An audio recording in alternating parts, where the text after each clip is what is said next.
नमस्कार, news and competition के रगड़ चैनल में आपका स्वागत है। देखते हैं उत्तराखंड की 10 महत्वपूर्ण खबरें। उत्तराखंड में लगातार घटने लगा है बिजली का उत्पादन।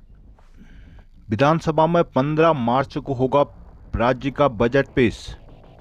होली पर कार्बेट नेशनल पार्क की सुरक्षा करेंगे विदेशी नस्ल के कुत्ते। स्वरोजगार के जरिए रोजगार का आंदोलन बनाना होगा धामी। उत्तराखंड पर आने पर हिमाचल की तर्ज पर देना होगा entry tax.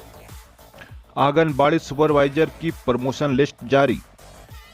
Nainital China peak से गिर रहा मलबा, आबादी में पहुंचने का खतरा बढ़ा। यूजी पीजी कार्यक्रम चलाने को मान्यता लेगा यूओयू उत्तराखंड ओपन यूनिवर्सिटी। आत्मनिर्भर उत्तराखंड के लिए सभी को निभानी होगी भागीदारी, कोश्यारी। गणित सहायक परीक्षा चालू सीरीज के एक ही प्रश्न पत्र पर टकराव। उत्तराखंड के किसानों की बनेगी डिजिटल आईडी।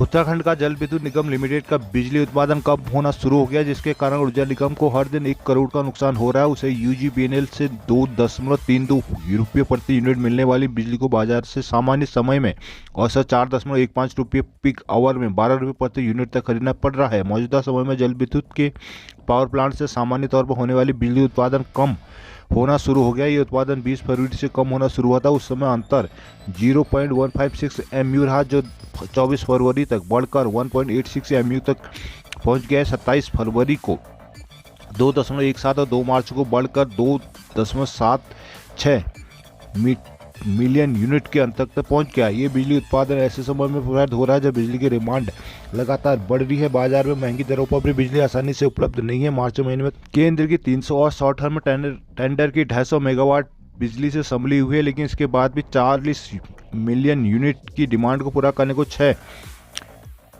मिलियन यूनिट से अधिक बिजली बाजार से खरीदनी पड़ रही है। देहरादून विधानसभा के लिए बजट सत्र में 15 मार्च को सदन के पटल पर रखा जाएगा। विधानसभा का बजट सत्र 13 मार्च से गैरसैंण में शुरू होने जा रहा है। वित्त मंत्री प्रेमचंद अग्रवाल ने कहा कि इस बार बजट राज्य के विकास की दिशा में मील का पत्थर साबित होगा। सभी वर्गों का विकास इस बजट में सुनिश्चित किया जाएगा। शुक्रवार को सीएम आवास के मुख्य सेवक सदन में प्रदेश की आर्थिकी को बढ़ावा देने के आयोजित संवाद में वित्त मंत्री प्रेमचंद अग्रवाल से जानकारी दी। बजट तैयार किए जाने को सभी वर्गों से राय मशवरा किया जा रहा है।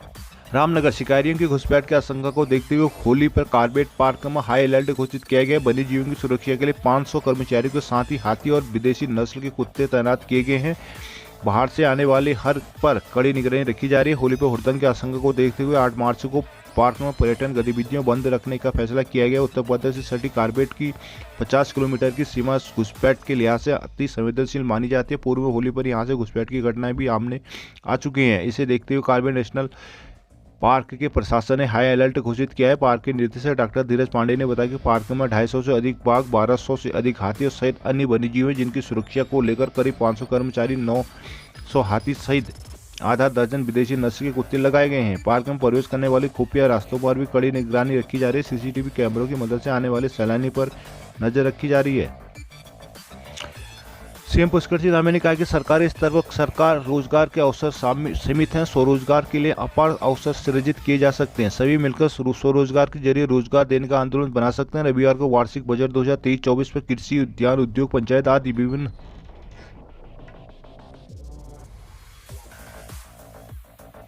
रविवार को वार्षिक बजट 2023-24 पर कृषि, उद्यान, उद्योग, पंचायत आदि विभिन्न क्षेत्रों के प्रतिनिधियों के साथ संवाद में सीएम ने कहा कि बजट को जनहित को ध्यान में रखते हुए अंतिम रूप दिया जाएगा। सीएम ने साफ गोई से कहा कि कोई भी काम सरकार अपने आप अकेले नहीं कर सकती, सभी को सहयोग जरूरी होता है। जब सब मिलकर काम करते हैं तो समाधान निकल ही जाता है। रोजगार के भविष्य पर विषय पर भी सभी मिलकर काम करेंगे तो स्वरोजगार के जरिए रोजगार का आंदोलन बनाया जा सकता है। सीएम ने कहा कि जिस वक्त पीएम नरेंद्र मोदी ने डिजिटल ट्रांजैक्शन की बात करी तो लोगों ने मजाक उड़ाया था। आज डिजिटल इंडिया तेजी से बढ़ रहा है। वित्त मंत्री ने कहा कि पीएम नरेंद्र मोदी ने कहा कि यह दशक उत्तराखंड का दशक है। सभी की जिम्मेदारी है कि मिलकर उत्तराखंड को आगे ले जाने का काम करें। अपर मुख्य सचिव वित्त आनंद वर्धन ने कहा कि बजट में जनहित से जुड़े सभी सुझावों को शामिल करने का प्रयास किया जाएगा। विभिन्न सेक्टरों के विशेषज्ञों ने राज्य की आर्थिकी को बढ़ावा देने के लिए सुझाव दिया कि उत्तराखंड में भी हिमाचल के तर्ज पर बाहर से आने वाले वाहनों पर एंट्री टैक्स लगाया जाना चाहिए।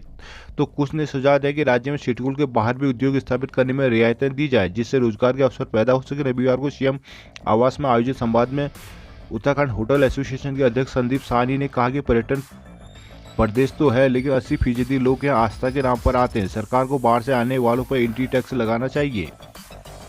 महिला सशक्तिकरण और बाल विकास विभाग ने आंगनबाड़ी सुपरवाइजर की अंतिम प्रमोशन लिस्ट जारी कर दी है। कुल 155 पदों के लिए 5,500 से अधिक आंगनबाड़ी वर्कर ने आवेदन किया था। महिला सशक्तिकरण बाल विभाग ने नवंबर 2021 में सुपरवाइजर के रिक्त पदों पर विभाग की पदोन्नति के जरिए चयन प्रक्रिया प्रारंभ की थी, जिसके लिए कुल 5,500 से अधिक आंगनबाड़ी कार्यकर्ताओं ने आवेदन किया था। प्रारंभ में रिक्त पदों की संख्या 105 थी, लेकिन विभाग ने वर्तमान चयन वर्ष 2000 में 30 जून तक रिक्त होने वाले सुपरवाइजर के पदों को शामिल करते हुए अब कुल 155 चयनित आंगनबाड़ी वर्कर की अंतिम लिस्ट सार्वजनिक करते हुए 10 दिन के भीतर आपत्ति मांगी है। इसके अलावा कोर्ट में चल रहे वाद के क्रम में 5 रिक्त पर रखे गए हैं। विभाग ने विवाद से बचने के लिए पूर्व में आपत्ति दाखिल करने वाले आंगनबाड़ी वर्कर की आपत्तियों का निस्तारण करते हुए सभी आपत्तियों को हल किया है। नैनीताल की चाइना पीक पहाड़ी से गिर रहे मलबे को रोकने के लिए लगाए गए वायर क्रेट अब भर चुके हैं, जिस कारण पहाड़ी से पत्थर और मलबा आबादी तक पहुंचने का खतरा बढ़ गया है। रविवार को भी पहाड़ी से हल्के पत्थर गिरे। ऐसे में पहाड़ी के नीचे रहने वाले स्थानीय लोगों ने जल्द इसके ट्रीटमेंट की मांग उठाई है। साथ ही वायर क्रेट में फंसे मलबे को हटाने की मांग की है, ताकि उसमें मलबा रोकने की जगह बन सके। नैनीताल के चाइना पीक पर रविवार को भूस्खलन हुआ था। रविवार को पहाड़ी से हल्का भूस्खलन हुआ। क्षेत्रीय निवासी सुरेंद्र प्रसाद ने बताया कि इससे पूर्व 1984 में भी पहाड़ियों में बड़ा भूस्खलन हुआ था, जिसमें कई घर और घोड़े मलबे में दब गए थे, जिसके बाद प्रशासन ने क्षेत्र में रहने वाले लोगों को सूखाताल, आयार पटा, यूथ हॉस्टल, प्राइमरी स्कूल समेत आसपास के क्षेत्रों में विस्थापित किया था। इसके बाद प्रशासन ने पहाड़ी में हो रहे भूस्खलन का मलबा और बोल्डर आबादी तक ना पहुंचे, इसके लिए पहाड़ी में 10-10 फीट ऊंची दीवार बनाई थी। कुछ सालों तक पहाड़ों में हुए भूस्खलन का मलबा इन दीवारों पर अटक गया, पर अब दीवारों पर मलबा पूरी तरह से भर चुका है, जिससे पत्थर आबादी वाले क्षेत्रों में जा रहे हैं, जिससे क्षेत्रीय लोगों पर खतरा मंडरा रहा है। 80 साल के बुजुर्ग गोपाल सिंह बिश्नोई बताते हैं कि इससे पूर्व साल 2019 में 3 बार, 2018 में 2 बार, 2014 में 3 बार भूस्खलन हुआ था। अब आबादी तक पत्थर पहुंच रहे हैं। हल्द्वानी दूरस्थ शिक्षा पद्धति ODL और ऑनलाइन कार्यक्रम संचालित करने वाली जिन विश्वविद्यालय उच्च शिक्षण संस्थानों के कार्यक्रम की मान्यता 2022-23 में समाप्त हो गई है, वो मान्यता के लिए 15 मार्च से आवेदन कर सकेंगे। विश्वविद्यालय अनुदान आयोग UGC ने इस संबंध में पब्लिक नोटिस जारी किया है। उत्तराखंड मुक्त विश्वविद्यालय भी अपने UG-PG डिग्री के करीब 42 से अधिक कार्यक्रमों की मान्यता के लिए आवेदन करेगा। UG के सचिव प्रोफेसर मनीष R जोशी की ओर से जारी नोटिस में कहा गया कि शैक्षणिक सत्र 2023-24 व शैक्षणिक सत्र जुलाई-अगस्त 2023 और इसके बाद से open and distance learning mode, online mode के तहत नई कार्यक्रमों की पेशकश व पुराने कार्यक्रमों की मान्यता के लिए पात्र उच्च शिक्षण संस्थान ऑनलाइन पोर्टल के माध्यम से 15 से 31 मार्च तक आवेदन कर सकेंगे। हल्द्वानी करीब 75 साल बाद भी हल्द्वानी रोडवे स्टेशन अपनी जमीन हासिल नहीं कर पाया, जबकि सैकड़ों अधिकारी स्टेशन में तैनाती लेकर रिटायर हो चुके हैं। स्टेशन में कर्मचारियों के लिए और न ही यात्रियों के लिए जरूरी व्यवस्थाएं तक नहीं जुटाई जा सकी। परिवहन निगम के अनुसार 1948 में हल्द्वानी बस स्टेशन बना था। यह स्टेशन खाम की 0.179 हेक्टेयर जमीन पर बना हुआ है। यह स्टेशन देश दुनिया के यात्रियों के सफर का गवाह रहा है, जिसमें निगम अधिकारी आए और इनकी जगह सूरत बदलने के लिए कोई ठोस प्रयास न कर पाए। हालात यह है कि नगर निगम अपने नाम पर जमीन तक ट्रांसफर नहीं करा पाया। इन दिनों निगम ने जमीन ट्रांसफर के लिए नगर निगम में फाइल लगाई है। हल्द्वानी स्टेशन ना तो रेलवे प्रबंधन और ना ही सरकार की प्राथमिकता में रहा है। पिथौरागढ़ महाराष्ट्र के राज्यपाल पद से इस्तीफे के बाद पहली बार यहां पहुंचे भगत सिंह कोश्यारी भाजपा ने जोरदार स्वागत किया। कार्यकर्ताओं ने नगर में बाइक रैली भी निकाली। अभिनंदन समारोह के दौरान पूर्व राज्यपाल कोश्यारी ने कहा कि आत्मनिर्भर उत्तराखंड के लिए सबको भागीदारी निभानी होगी। उन्होंने युवाओं को स्टार्टअप के लिए प्रेरित किया। रविवार को पूर्व राज्यपाल कोश्यारी के स्वागत के लिए भाजपा के पदाधिकारी और कार्यकर्ता नगर के एंचोली पहुंचे। इस दौरान उन्होंने फूलों की माला पहनाकर कोश्यारी जी का स्वागत किया। बाद में कार्यकर्ताओं ने एंचोली से चंडाक मार्ग स्थित लोक निर्माण विभाग गेस्ट हाउस तक बाइक रैली निकाली। यहां पर हुए अभिनंदन समारोह के दौरान कार्यक्रम संयोजक पूर्व जिला पंचायत सदस्य अध्यक्ष वीरेंद्र बोरा और सह संयोजक वीरेंद्र लाल शाह ने पूर्व राज्यपाल कोश्यारी को पुष्प गुच्छ भेंट किया। जिला अध्यक्ष गिरीश जोशी ने कहा कि प्रदेश में भाजपा को सशक्त बनाने में कोश्यारी का महत्वपूर्ण योगदान रहा है, जिनकी वापसी से प्रदेश भर के कार्यकर्ताओं में उत्साह। उनका मार्गदर्शन सीमांत के अलावा पूरे प्रदेश को मिलेगा। प्रदेश प्रवक्ता सुरेश जोशी ने कोश्यारी के शुरुआती दिनों के संघर्षों के बारे में कार्यकर्ताओं को बताया। उन्होंने कहा कि भगतदा ने जनसंघ के समय से पार्टी रूपी पौधे को मजबूत कर विशाल वृक्ष का आकार दिया है। यहाँ नगर पालिका अध्यक्ष राजेंद्र रावत, जिला पंचायत अध्यक्ष दीपिका बोहरा, कोऑपरेटिव बैंक अध्यक्ष मनोज सामंत, पूर्व विधायक चंद्रा पंत, जिला महामंत्री राकेश दीपलाल, दीपक कार्की, जिला उपाध्यक्ष गहराज पांडे आदि मौजूद रहे। उत्तराखंड बेरोजगार संघ ने रविवार को हुई कनिष्ठ सहायक भर्ती परीक्षा के प्रश्न पत्र को लेकर गंभीर सवाल उठाए हैं। बॉबी अध्यक्ष बॉबी पवार ने दावा किया कि पेपर के 4 सेट में न तो सवालों के क्रम बदले गए, न ही ऑप्शन के। पेपर खत्म होने के बाद एकता बिहार स्थित धरना स्थल में बॉबी पवार ने पत्रकारों से वार्ता के दौरान पेपर के ए, बी, सी और डी दिखाते हुए कहा कि इनमें सवालों का क्रम नहीं बदला गया। चारों सेट में से 1 से लेकर 100 तक प्रश्नों और उत्तर के ऑप्शन का क्रम एक जैसा है। यह गंभीर विषय है। उन्होंने आरोप लगाया कि कई सेंटरों पर ऐसे मामले सामने आए जहां पेपर पर सही से सील नहीं थी। उन्होंने उसको लेकर सवाल उठाए।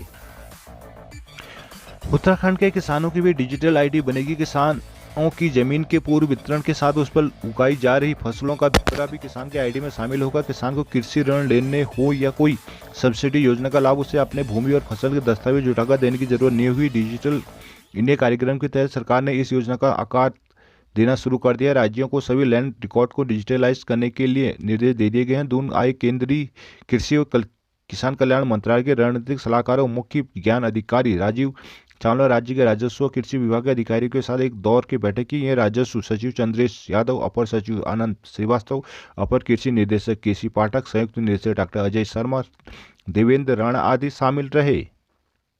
बागेश्वर भारतीय राष्ट्रीय वैज्ञानिक शिक्षक परिषद की ओर से राजकीय उच्चतर माध्यमिक विद्यालय उत्तरायण कपकोट की डॉक्टर ममता पुरोहित को साराभाई राष्ट्रीय शिक्षक पुरस्कार दिया गया है। शिक्षा के क्षेत्र में उल्लेखनीय काम करने पर माध्यमिक वर्ग में पुरस्कार ममता को मिला है। पुरस्कार के लिए ऑनलाइन प्रक्रिया अपनाई गई थी। भारतीय राष्ट्रीय शिक्षक परिषद और Raman science and technology foundation ने संयुक्त रूप से ऑनलाइन पुरस्कृत किया है। चमोली जिले के गोपीचक की निवासी ममता ने देश भर के चुने गए शीर्ष 10 शिक्षकों में अपना स्थान बनाया है। राष्ट्रीय उच्चतर माध्यमिक विद्यालय के प्रधानाध्यापक मोहन चंद्र शाह ने बताया कि इस अवार्ड के लिए अक्टूबर में ऑनलाइन पंजीकरण किया गया था। अवार्ड चयन के लिए शैक्षिक उपलब्धि, शोध पत्र, विद्यालय स्तर पर आयोजित कार्यक्रम, वैज्ञानिक गतिविधियां, छात्रों के द्वारा विकास खंड से राष्ट्रीय स्तर पर आयोजित होने वाले बाल विज्ञान महोत्सव आदि शामिल हैं। इसके अलावा बालिका शिक्षा के लिए किए गए प्रयास, लिंग भेद मिटाने के लिए किए गए कार्य में योगदान आदि का मानक रखा गया है। 27 फरवरी को जूम मीटिंग के माध्यम से इनकी काउंटर जांच ऑनलाइन रिप्रेजेंटेशन के माध्यम से विषय पर शिक्षक की पकड़ को जांचा गया। इसी विषय पर साक्षात्कार भी हुआ। इसके बाद राष्ट्रीय फलक पर माध्यमिक शिक्षा वर्ग में डॉक्टर पुरोहित ने पूरे देश में दूसरा स्थान प्राप्त किया।